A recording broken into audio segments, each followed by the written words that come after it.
아멘. 오늘은 등잔대와 향단에 대해서 말씀을 드리려고 합니다. 오늘 성경 본문의 말씀은 출애굽기, 이집트 탈출기 25장 31절에서 32절 말씀을 먼저 읽겠습니다. 출애굽기 25장 31절 2절 말씀입니다.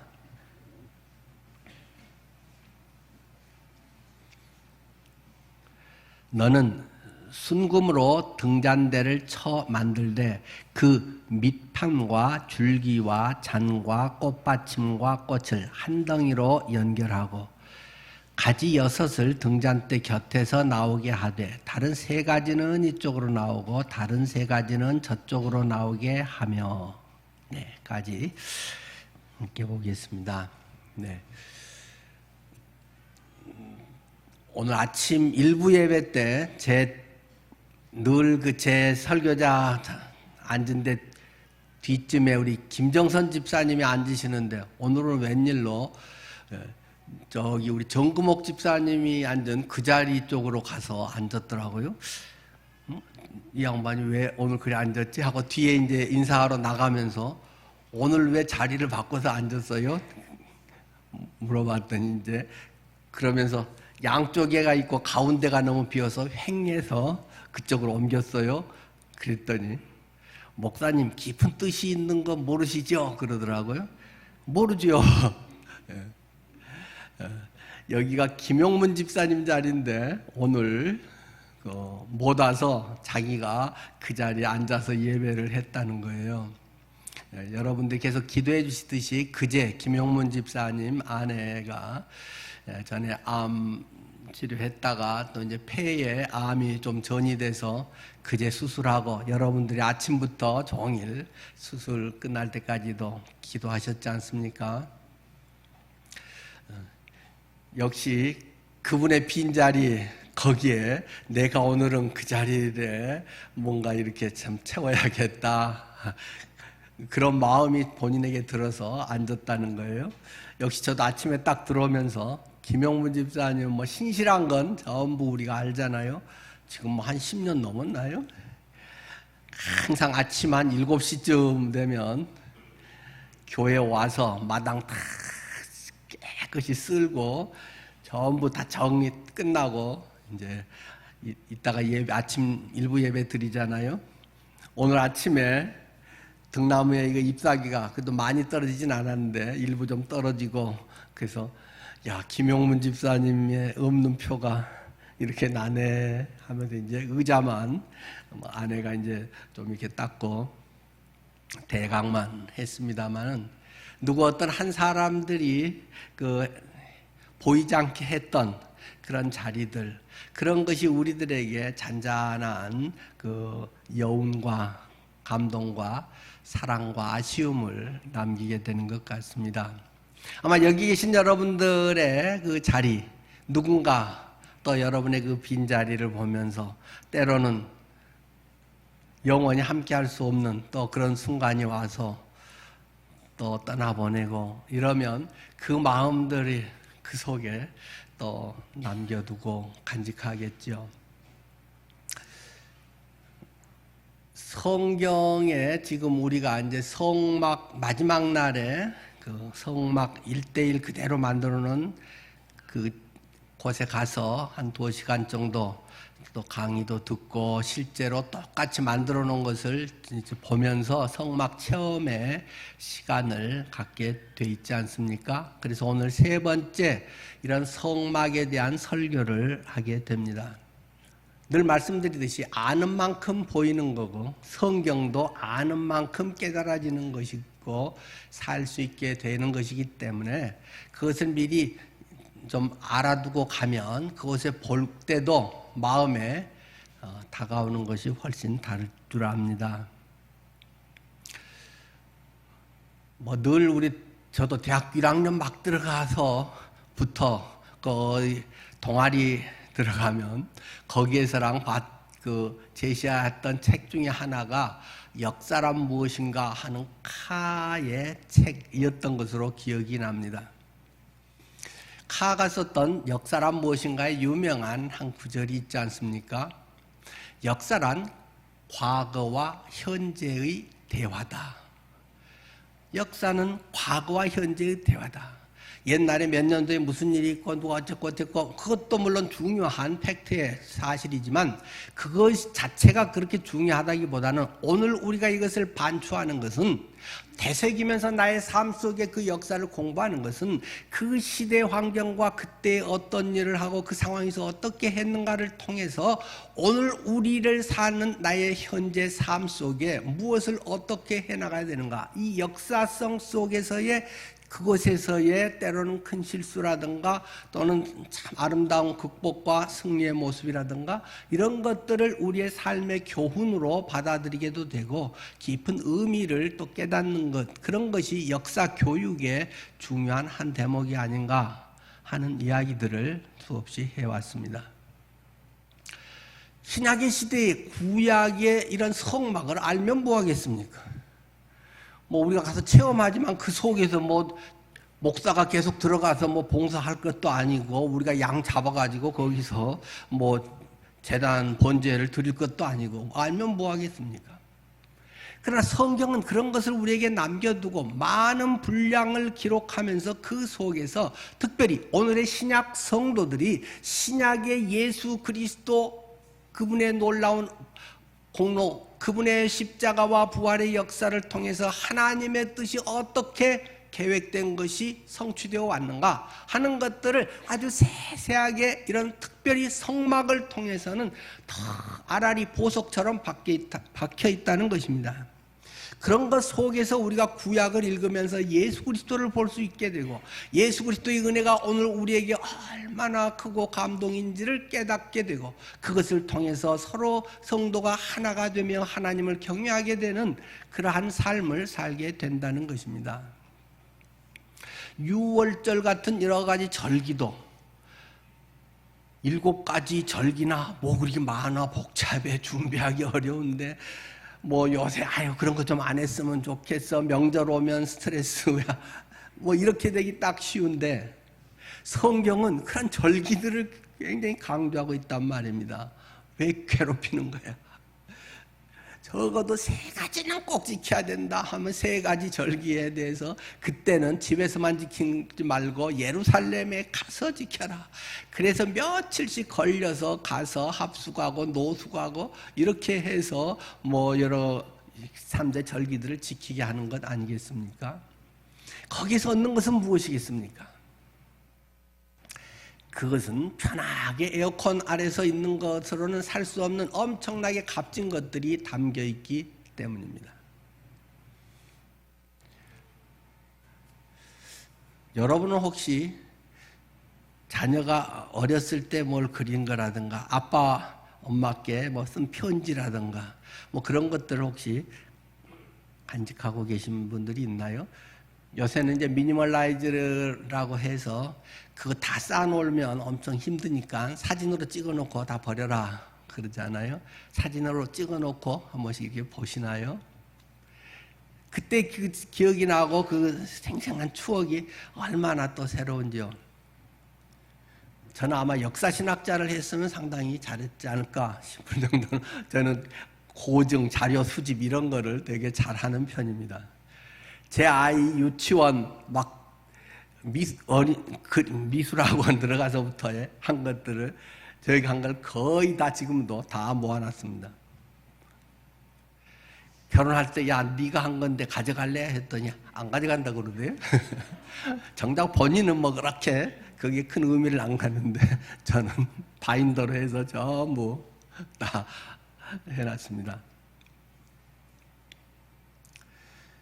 제 방에는 아버님, 어머님 유품도 있습니다. 제 방에 어머님이 늘 쓰시던 어머님의 그 성경, 그것도 제 침대에서 딱 일어나면 눈에 보이는 곳에 그 성경이 꽂혀 있습니다.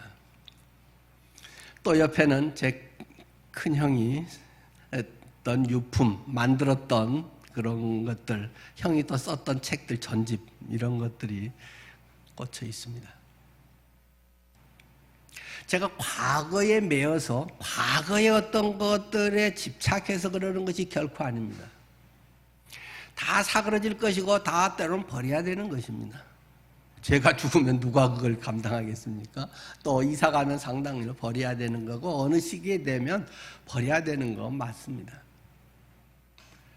그러나 그런 것은 자체가 중요한 게 아니라 중요한 매개체가 된다는 것입니다. 징검다리가 된다는 것입니다. 그것을 통해서 형과의 아름다웠던 추억이 그 가슴 뭉클한 것들이 제 가슴 속에 막 솟아난다는 것입니다. 아버님의 썼던 옛날의 편지 그냥 무덤덤하고 뭐 옛날 노인이 어떻게 잘 썼겠어요.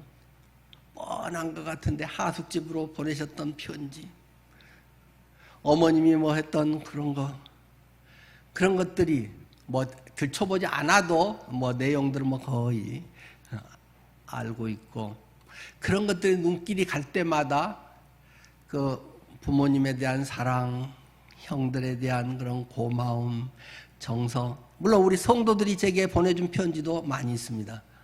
물론 요즘은 별로 이제 카톡이라든가 전자시대가 돼서 거의 안 합니다만은, 전에는 뭐 스승의 날, 이제 목회자 주일이든 명절이든 하면 카드에다가 많이 보내왔고, 물론 그런 것들을 바인더로 해서 쭉, 또는 사람별로 또 바인더 칸을 해서 모아놓기도 하고 그랬습니다.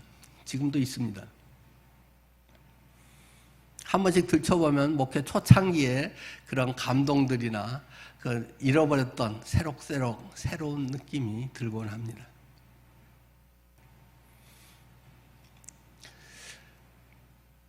흔히 요즘에는 특히 우리 나이 든 사람 중에 라떼를 마시지 말라고 이야기를 합니다. 또 라떼네. 라떼는 말이야 해가면서 하면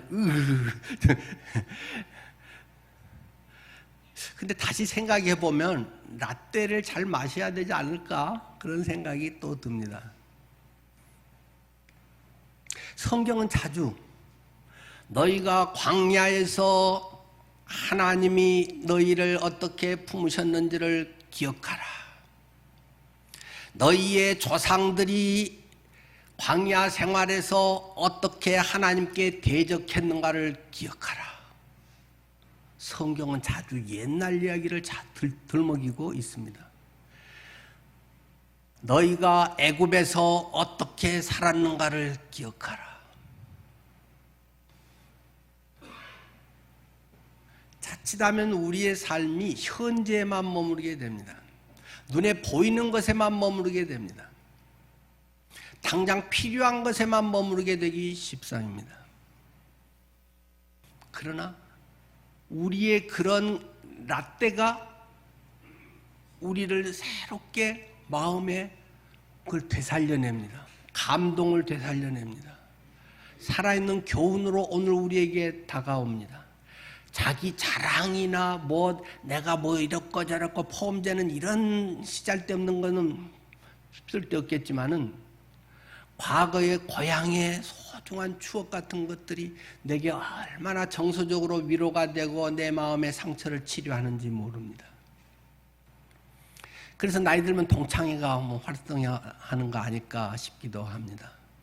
교회 옛 성도를 만나면 그렇게 반갑고 그때 얘기하면서 얼마나 많은 위로가 되는지 모릅니다. 부부간에도 신혼 때 얘기를 하면서 행복해 하시죠? 성경의 명절, 절기라고 하는 것, 때로는 조금 다른 거지만 이 성막 등을 통해서 거기에 하나님께서 알알이 박아두신 귀한 의미들을 통해서 하나님의 사랑이 얼마나 놀라운가, 하나님이 우리를 위해서 얼마나 귀한 것을 예비하셨는가, 예수 그리스도의 십자가의 사랑이 얼마나 우리에게 오늘도 넘치고 하나님의 수천 년 전에 예비하신 사랑의 섭리인가 하는 것을 가슴 깊이 스며오는 것을 경험하게 되는 것입니다. 그런 것이 없는 사람은 참 안타까운 것입니다. 흔히 목석 같은 사람이라는 이야기를 하지 않습니까?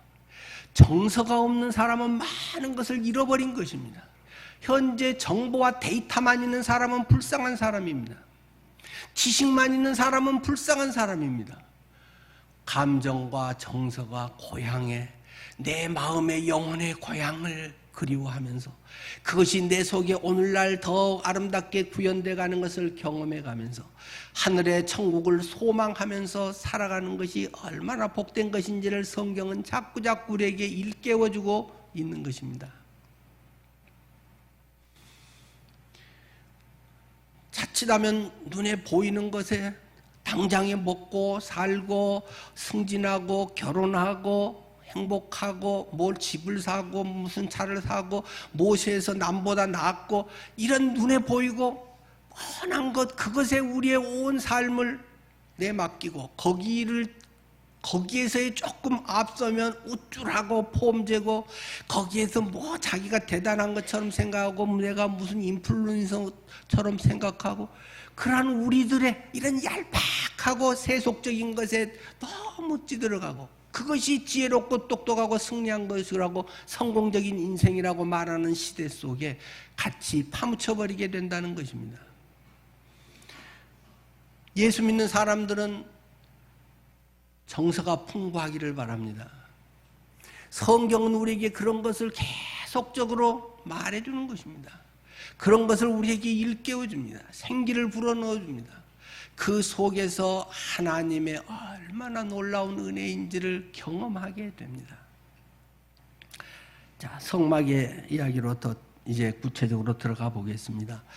이 성막의 전체 25m 한 50m 되는 그 성막 안에 가장 중심 부분은 성소라고 하는 천막입니다. 성소를 앞에 쪽에 있는 것을 그냥 성소라고도 부르고 내성소라고도 부릅니다. 그리고 저기 맨 속에 있는 것을 지성소라고 부릅니다. 이 성소 안에 특별히 성물 세 가지가 있다라는 것입니다. 성물 세 가지가 뭘까요? 지난번에 우리가 함께 했던 떡상, 진설상이 있고 오늘 나누는 두 가지, 이 금 등잔이 있고 금 향단이 있습니다. 오늘 이 금 등잔하고 향단을 통해서 우리 속에 하나님의 그 사랑, 예수 그리스도를 통해 우리가 어떻게 그것을 누리며 경험하면서 그 속에 하나님을 깨달을 것인가 하는 것을 나누고자 하는 것입니다. 이스라엘을 대표하는 어떤 표상, 상징 같은 그림이 두 개가 있습니다. 하나는 국기에 그려져 있는 다윗의 별입니다. 삼각형, 그 거꾸로 역삼각형, 이거 두 개가 해서 각이 6개인 별, 다윗의 별이라고 그것이 이스라엘 국기에 지금 그려져 있고 또 하나의 대표적인 표장인 것은 지금 메노라라고 하는 것입니다.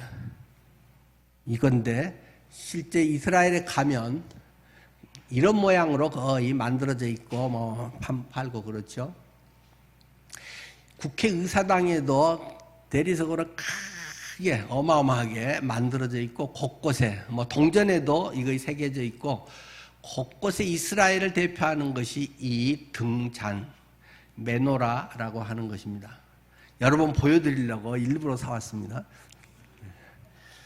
저는 모든 걸 보면 설교에서 이걸로 말씀드려야지 하고 집에다가 많이 쌓아놨습니다. 오직 한 사람만 힘들어할 뿐입니다. 돈 쓰고 집에다가 놔둘 데 없는데 계속 쌓아놓는다고 아내가 약간 구박을 하지만 여러분이 아시듯이 워낙 천사 같은 사람이라 표현은 1년에 한 번쯤이나 합니다. 자, 이 메노라. 그런데 성경에나 보면 이것을 이 금 등잔인데 뭐 금촛대라고 표현하고 번역된 데가 있습니다. 그건 틀린 겁니다. 금촛대 아닙니다. 금 등잔입니다. 등잔.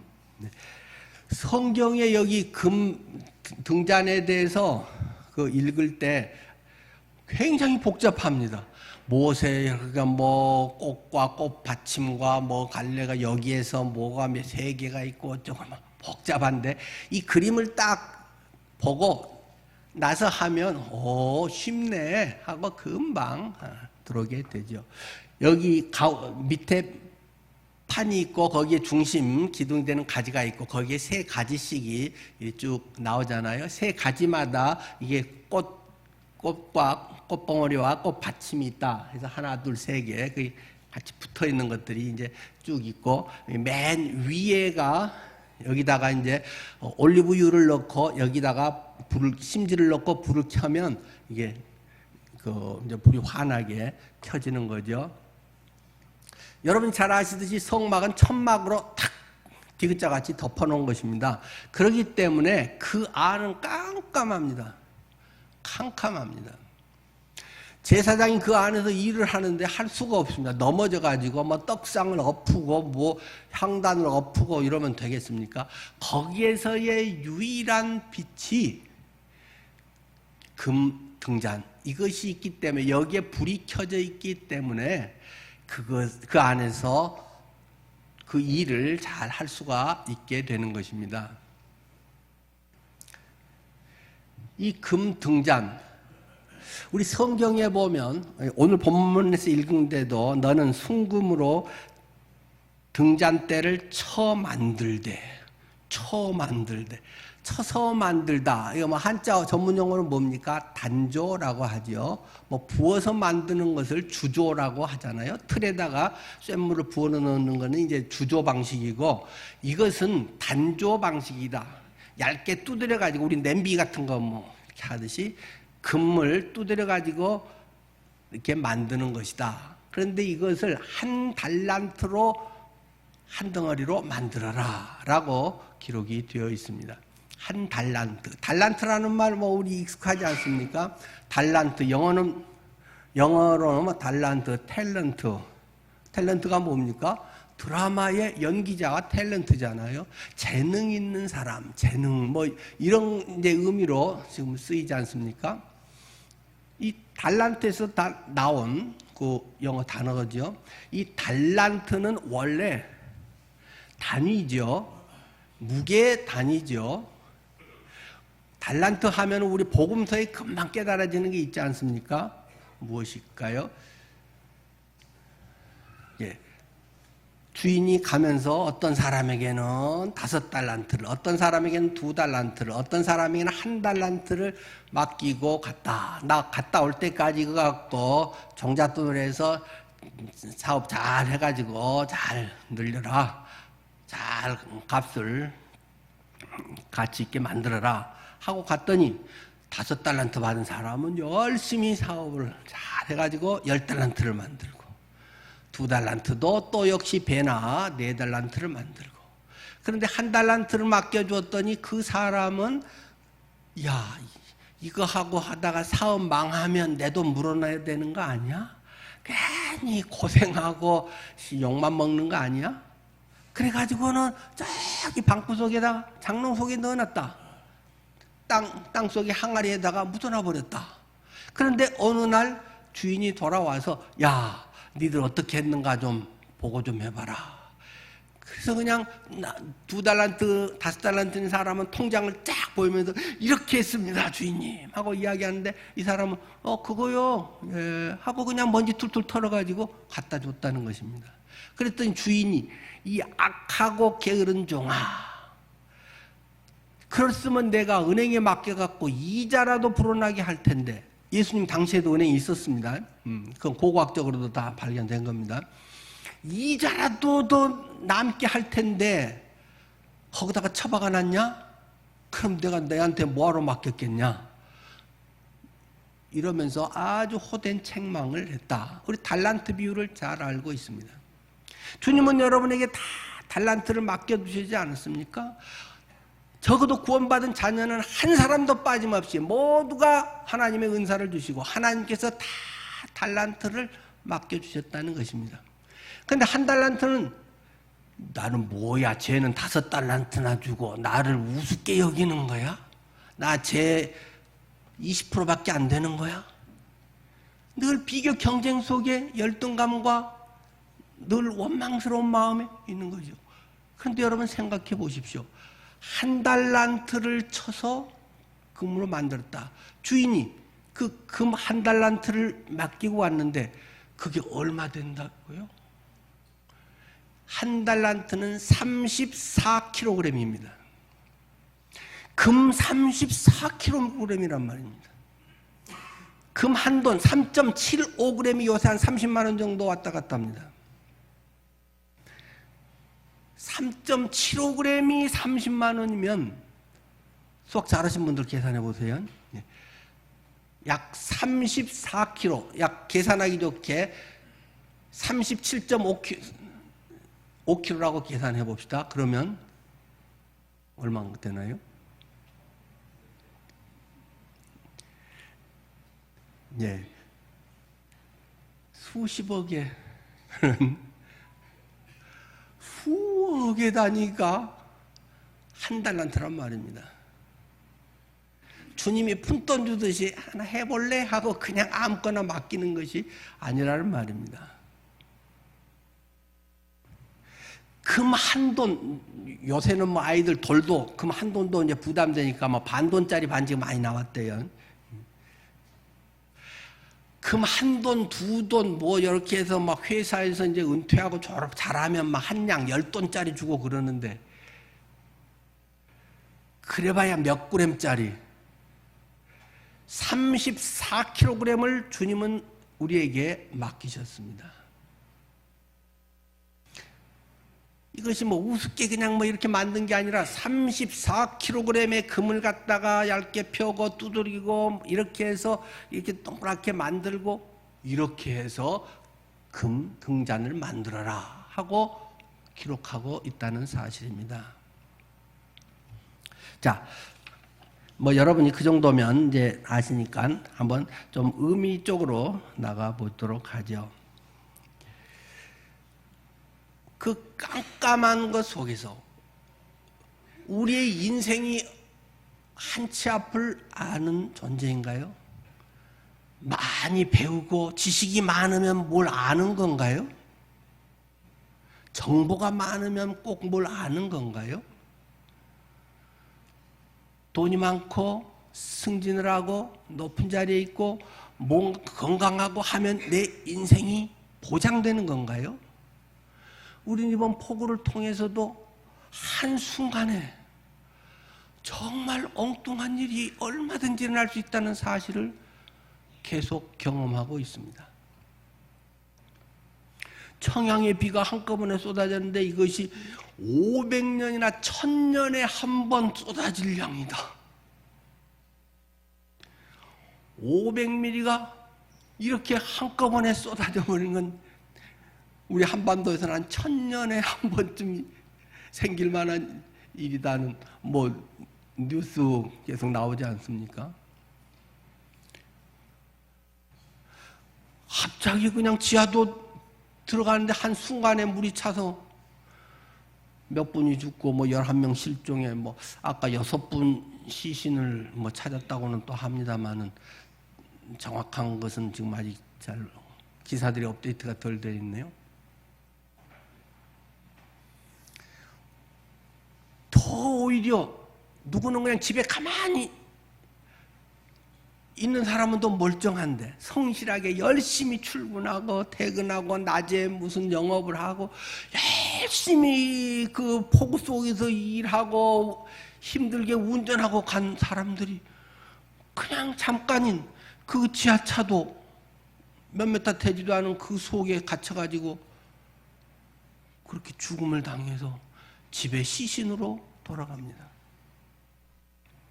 우리는 지형적으로 서울은 상당히 안정된 지역이지 않습니까? 비라든가 뭐 여러 가지 자연재해가 상당히 적은 지역이고 우리 서울이라고 하는 것이 지정학적으로도 그런 점에서는 아주 좀 유리한 지역이잖아요. 우리는 서울이라는 좋은 데 살고 있고 또 그나마 배수도 잘 되고 우리 양천구 배수 여기 좀 별로 시원찮은데 작년에 그 뭐 우리 키보다 큰 엄청난 그 뭐지요? 그 하여튼 물 내려가는 거 그거 작년에 완공돼 가지고 여기에 뭐 한 시간에 몇십 밀리씩 쏟아져도 뭐 한꺼번에 다 해결되도록 되는데 강남은 그거 아직 공사가 안 끝나 가지고 작년에 엄청 피해 많이 봤잖아요. 우리는 좋은 동네 살고 그래도 괜찮은 데 살기 때문에 그럼 아이고 어떡해 뭐 하면서 아이고 고쳐야 되는데 뭐 이런 정도로 이야기를 하지만 피눈물을 흘리는 분들이 너무 많습니다. 한치 앞을 알 수 없는 것이 인생입니다. 지난 주간 우리는 계속 카톡방에 우리 아픈 성도님들 위해서 기도를 했습니다. 생각지도 않았는데 뜻밖의 그런 병들로 엄청 고생을 하셨습니다. 심준택 집사님, 박정숙 집사님 몇 주 만에 오늘 예배에 참석을 이렇게 하셨습니다. 지금도 외래 치료를 계속 물론 받으셔야 됩니다. 우리 김지은 집사님 오늘 또 처음으로 병 퇴원 이후 처음으로 예배에 참석을 했습니다.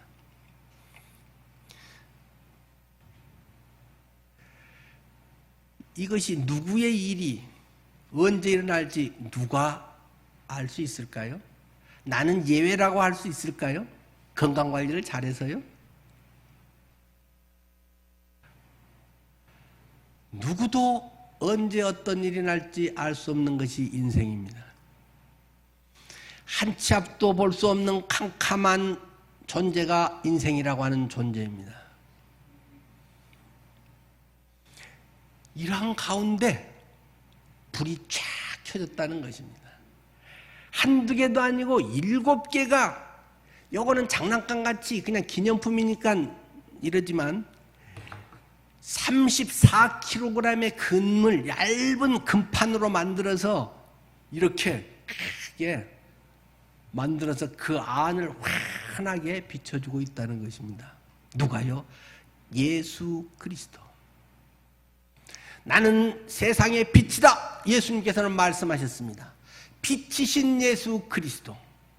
우리의 캄캄한 인생 속에서 내가 어쩌고 저쩌고 해도 한 방에 훅 날아가 버릴 수 있는 존재인 인생. 빛이신 예수 그리스도 안에 있을 때 내 발 앞에 뭐가 있는지, 저리 가면 걸려서 자빠지는지 안전한지를 빛이 비춰줍니다. 인생의 경험이 그것을 해결해 주나요? 그렇지 않습니다.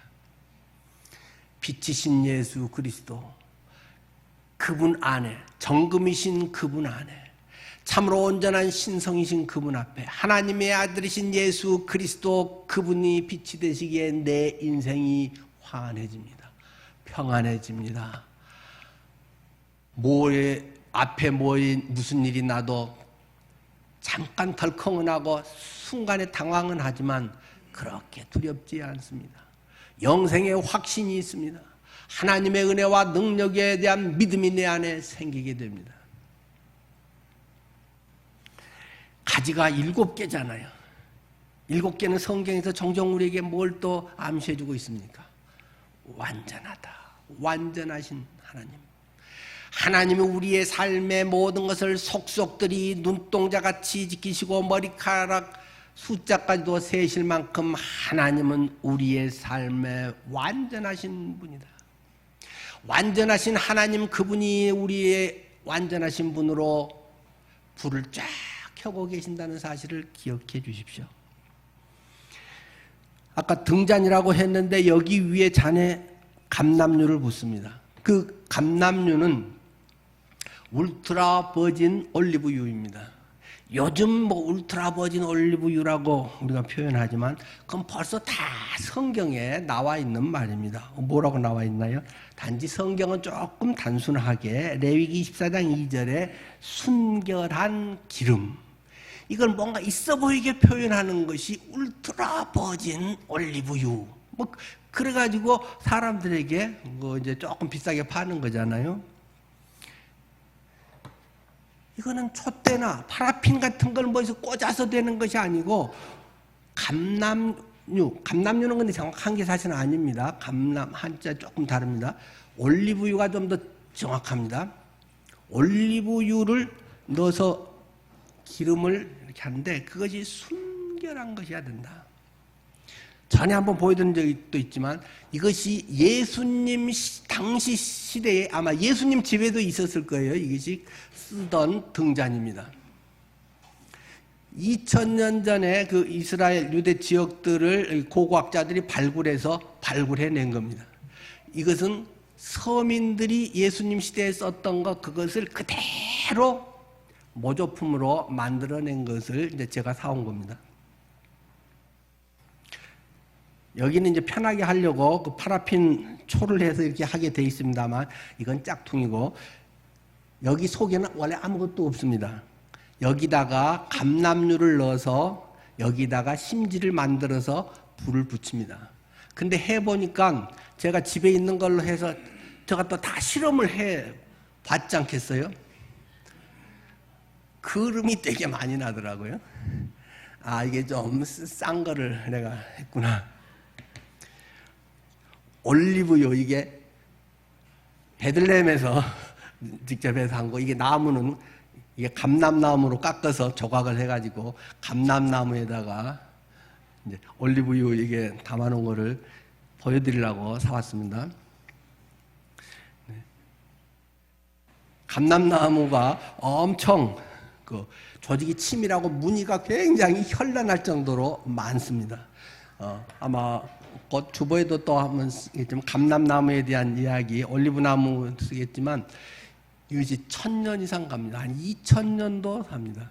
지금 그 성지순례 가시면 겟셋만의 동산 거기에 이제 큰 성전이 지어져 있잖아요.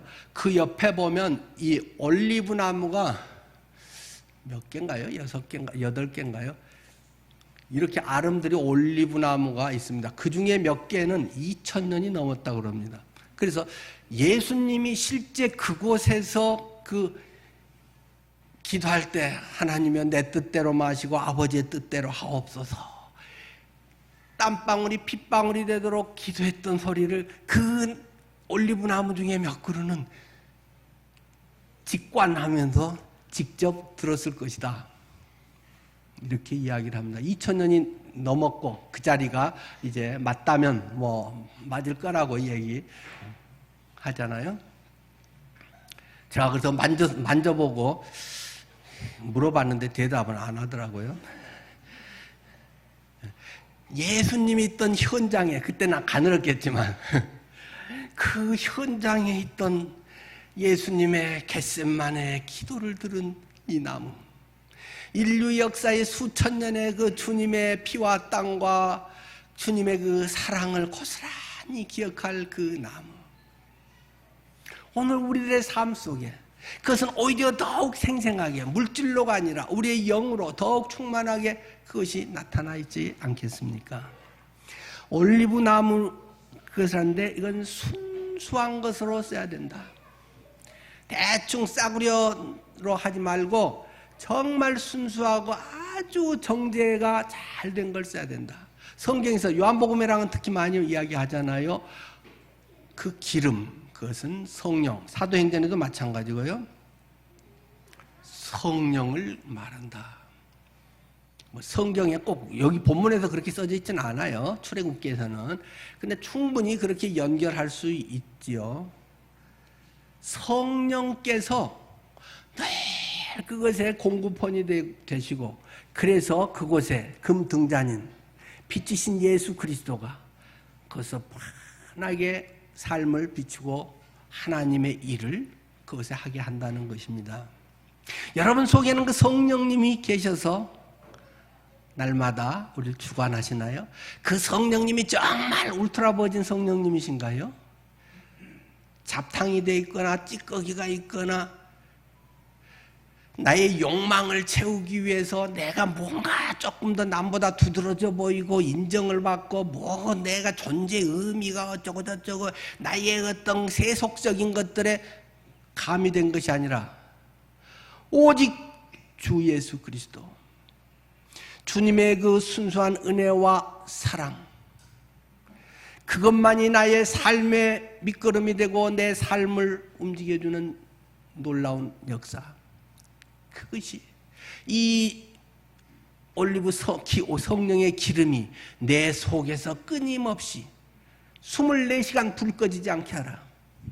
밤이고 낮이고 계속 내 안에서 그게 타올라야 한다는 것입니다. 꺼졌다 그냥 켜졌다 하면서 또 끄름 났다가 말았다가 뭐 일하면서 또 뭐 서운하네 어쩌네 삐지네 뭐 이런 것 없이 끊임없이 순결한 모습으로 타오르는 그것이 금 등잔이 우리에게 오늘 제시하고 있는 영적인 의미가 아닐까요?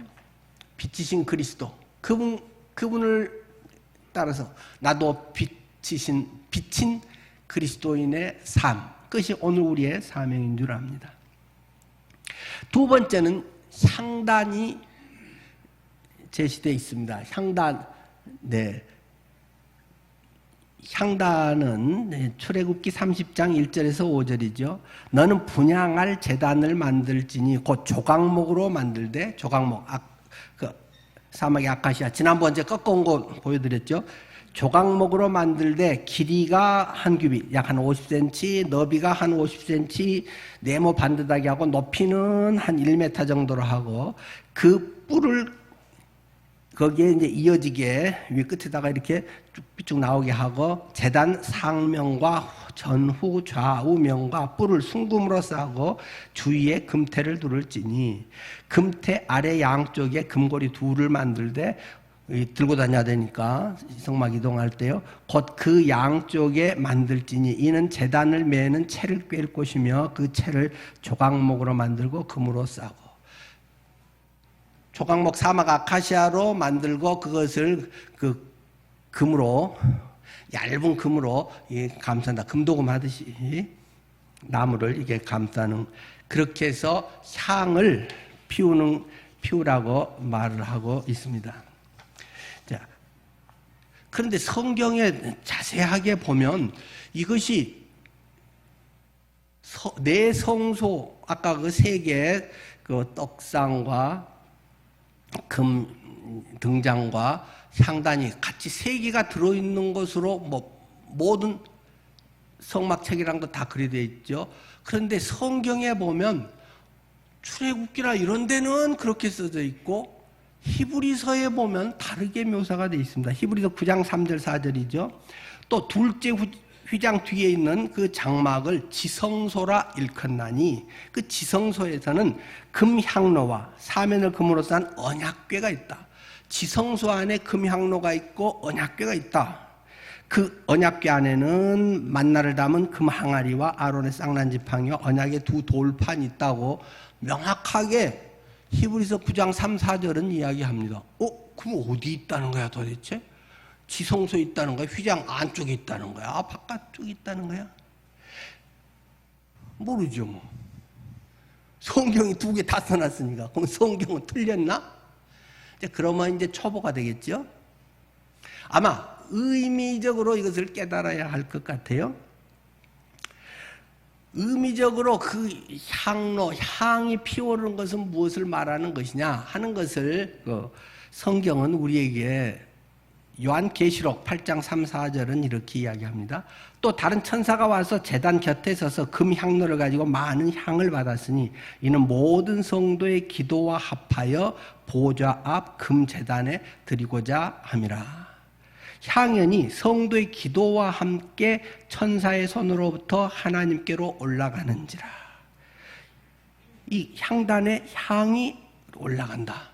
조금 더 구체적으로는 계시록 5장 8절에 그 향연은 성도의 기도니라 하고 명확하게 그냥 계시록 5장 8절은 이야기를 합니다. 금향단에서 피어오르는 향의 연기는 성도의 기도다.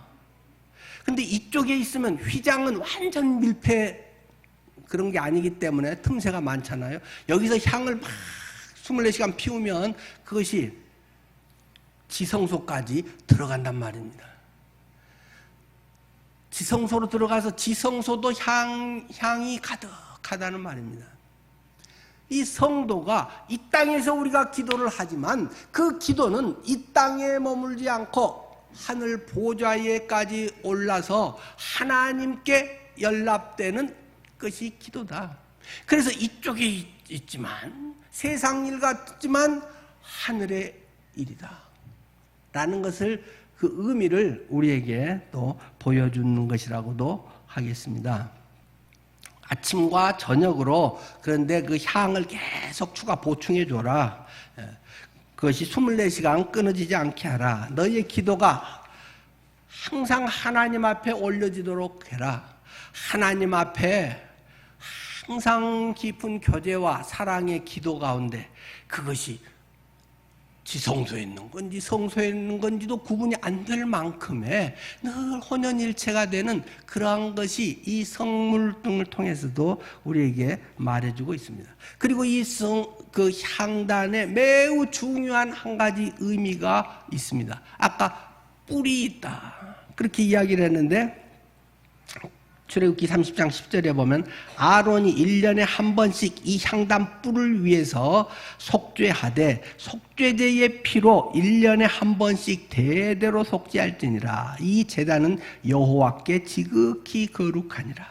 아까 이 향단의 끝에 보면 뿔이 이렇게 네 쪽에 나와 있다는 거죠. 거기에 1년에 한 번 대속죄일에 희생 제물을 양을 잡아서 피를 거기다가 바른다는 것입니다. 피를 바르는 것이 성막에 세 군데가 있습니다. 성막 안에 뜰의 번제단에 그 네 귀퉁이 뿔에다가 피를 발라라. 내 성소 안에 들어와서는 향단의 뿔에다가 피를 발라라. 지성소 안에 들어가서는 그 피를 언약궤 뚜껑인 속죄소에다가 뿌려라. 그것을 두 그룹이 지켜보고 증인으로 맞습니다 하면서 하나님께 올려드릴 때 그 백성이 하나님의 백성이 되고 거기에 구름기둥과 불기둥 하나님의 임재의 역사를 보여준다는 것입니다. 우리의 모든 삶에 우리가 내가 무엇을 하고 내가 어떻게 되고 안 되고 이런 것을 떠나서 우리의 모든 것의 뿌리와 근거는 그리스도의 십자가의 은혜다. 예수님의 보혈의 공로가 우리의 모든 것을 하나님 앞에 나가게 하고 이루게 하고 영광받게 하는 것이다. 나의 나된 것은 오직 하나님의 은혜일 뿐이다. 내가 무엇을 하고도 내가 주인에게 말할 수 있는 것은 나는 무익한 종입니다. 누가복음의 그 종의 이야기처럼 우리는 오직 예수 그리스도의 피 바름에 의해서 대신 예수 그리스도가 찢겨 죽음으로 말미암아 피 터짐고 그 피가 나의 죄를 온전히 홀랑 뒤집어서 주었기 때문에 내가 사람이 되었다. 하나님의 자녀가 되었다. 믿음의 의의를 덧입게 되었다. 내가 자랑할 것은 전혀 없다. 죽을 때까지 내가 내세울 수 있는 것은 아무것도 없다. 주여 나 같은 것을 써주시다니요. 감지덕지 은혜일 뿐입니다. 그것이 우리가 하나님 앞에서 고백할 수 있는 마지막 고백이라고 하는 사실을 향단은 우리에게 무언의 메시지로 전하고 있는 것 아니겠습니까? 내 뿔은 돌출 부분은 그것을 대표하는 것이란 말입니다. 뼈 쪽 나왔기 때문에 안테나같이 예민하단 말입니다. 우리가 세상을 살아가면서 자꾸 죄를 짓는단 말입니다. 뭔가에 잘해보려고도 하지만 내 죄성들이 있기 때문에 그것들이 자꾸 불거져 튀어나온다는 말입니다. 거기에 적어도 대속죄일에 피를 뿌려라. 주님의 십자가 앞에 감격하는 것입니다. 은혜가 아니면 아무것도 아닙니다. 주님 앞에 처절하게 절규하면서 그러나 십자가를 통해 부활의 영광을 내가 입게 하니 너무 감사합니다 하고 주님을 찬양하게 된다는 것입니다. 성막에는 이러한 것들을 담고 있어서 오늘 우리가 이 구약 성경을 읽으면서 그 속에 예수 그리스도 그분을 발견하게 되는 줄 믿습니다. 향연 기도의 삶입니다. 날마다 주님 앞에 기도할 때 하나님과의 교제가 이루어집니다. 여러분의 삶이 피어오르는 끊이지 않는 향연이 되기를 축원합니다. 기도하겠습니다.